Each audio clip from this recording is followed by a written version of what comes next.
once again to howtocookgreatfood.com. If you haven't already, please click that button and subscribe to our channel. On the menu today, and as you can see right here, we're making a shepherd's pie or a cottage pie. Ground or minced beef at the bottom, mashed potato on the top, bit of cheese. Just to let you know, shepherd's pie means made with lamb, cottage pie means made with beef, but generally when you say shepherd's pie, it could be either. It's kind of gone that way over history, I think. But there you go, really easy. Let's go and do it. Okay, so we're gonna get started. First, we're gonna start making our meat sauce. So it's meat sauce, and then we're gonna make our potatoes to go on the top. So I've got some minced or ground beef there. There's about 2.5 kg of that there. 1 can of tomatoes. Here I've got a little bit of spices, which is just salt and pepper, and I'm using a little bit of thyme today. You could be using any herb that you want. Chopped garlic. Mushrooms, again, don't have to have mushrooms. You can just make just the meat sauce, or you could add some more vegetables, zucchini, some corn, whatever, bulk it out with something like that, and some onions. We're going to start this off with a touch of oil. This is really simple, basic meat sauce that we're going to do right now. Okay, so I've got a little pan here, using a little wok for this. Touch of oil in there. I'm using sunflower, olive oil can also work. We're first going to drop in our meat. And what we're going to do, let's cook this for about 5 or 6 minutes. You may have a different quality of mince or ground beef to me. You usually get it about, it's usually 80-20, 75-25 in ratio of fat. So what we're going to do is cook this down and see how much fat, because sometimes you get a ton of fat. We need to drain that off. So just by itself, with this touch of oil, 5 or 6 minutes, above medium heat. See you then. Okay, as you can see, this is not too bad. Sometimes this will be swimming in fat and moisture, depending on the quality that you've got. This is pretty good. So at this point, we're now going to add in our onion. We're going to drop in that garlic. Now I'm going pretty heavy with garlic. It's like a tablespoon there of chopped garlic. And at this point, we're going to add in some salt, pepper, and the herb of your choice. And mine is today thyme. Basil works, oregano, up to you. Staying on this heat, we're going to go for about another 4 to 5 minutes. Give it a stir every now and then.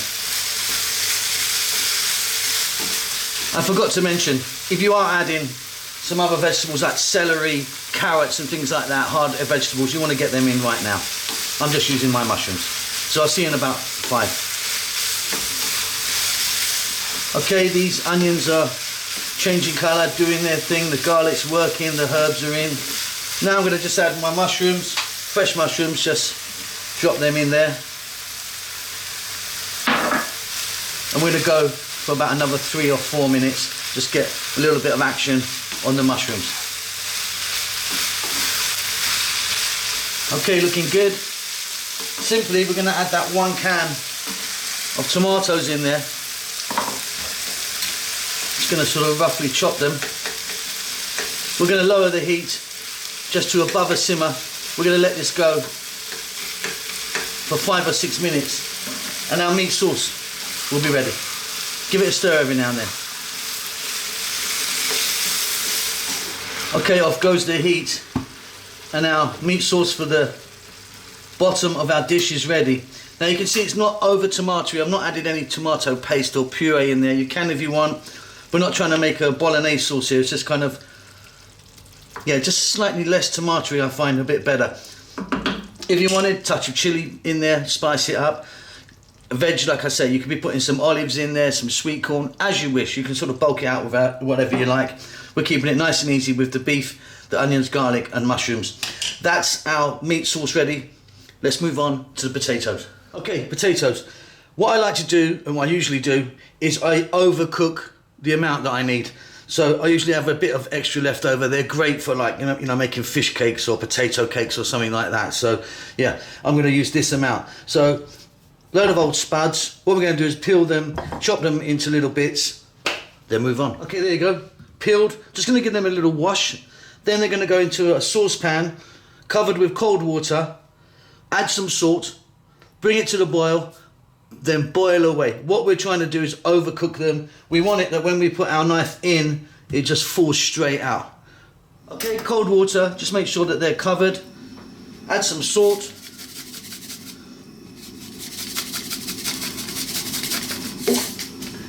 Bring it to the boil. Like I say, we want them really nice and soft. Then we're going to drain them off and add some other little bits. Super easy.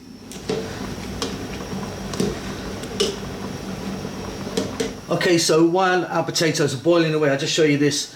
We're going to do a nice simple method. We're going to add some butter, splash of milk and some black pepper. And of course we're going to need a potato masher. I'm going to use this type, you know, old school. There's several other versions of this sort of thing you can use. Now, if you wanted, think about adding some horseradish into the mix, some English mustard. You can throw a can of corn in there. You know, you could be adding a bit of cheese in there, you know, a bit of Parmesan maybe, or some cheddar, or some mascarpone or something like that. Make it kind of nice and creamy, but we're keeping it really simple.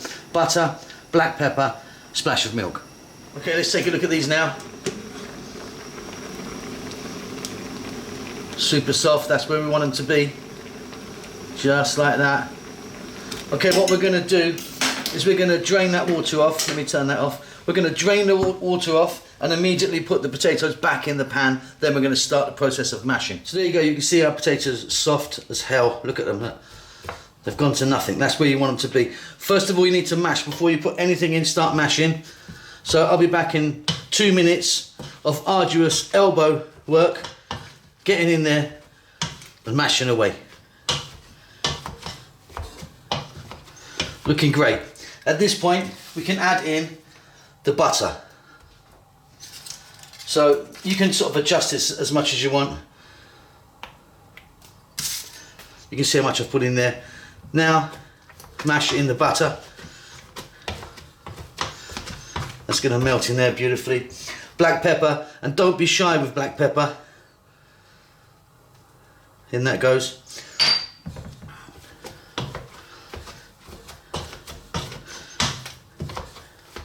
And like I say, think about adding some other stuff like horseradish sauce in there. It's amazing. Bit of English mustard. Wonderful. Some cheese, Parmesan, mascarpone, cheddar. Finely chopped green onions in there. Loads of things you can do. I'm keeping this really quite simple. Now we're going to add just a little splash of milk. Off we go, and our potato is ready. That's going to be beautifully smooth, and creamy. I'm going to go really nicely on top of our meat sauce. So we now have our two components, our meat for the bottom layer, our potato for the top layer. We're now going to get a dish. You need a glass, tin or ceramic oven-proof dish with a few sort of centimetres high. So I've got a ceramic oven-proof dish. What we're going to do is we're going to grab some of our meat and drop that in. You want like 2 or 3 centimetres of meat, I find.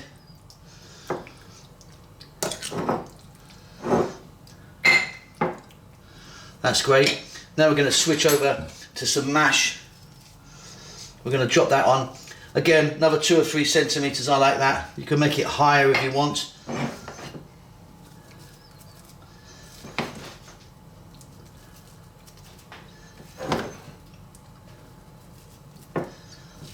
So that's spooned on. We're then going to take a fork and we're going to sort of level it out, but without pressing. You know, we don't want to press on there too much. And what the fork does, can you see that? It's kind of creating these kind of little peaks on there. You need those. You don't want it flat, because these are the bits that will kind of crisp up and burn in the oven, and that's kind of what you want. Right, we're done. What we've got to do now is get a little bit of cheese. I'm putting a bit of cheddar on there. Now you need to get this into your oven and get your oven on just full blast heat. Everything's cooked here. We're not trying to kind of bake or cook anything really. We're just bringing it together with the heat. Get that cheese melted down. So it's going to go in my oven, full blast, maximum heat. That's going to go in for about 8 to 12 minutes, I'd say. You know what it looks like when it's done. That kind of golden beautifulness on the top. Okay, and there you go. That was like 10 minutes in my oven. Nice and crispy on the top there. That's going to be wonderful. Really easy to make once you get the hang of it. Hope you enjoyed that. Don't forget to subscribe to our channel, and we will see you soon. Lots of love.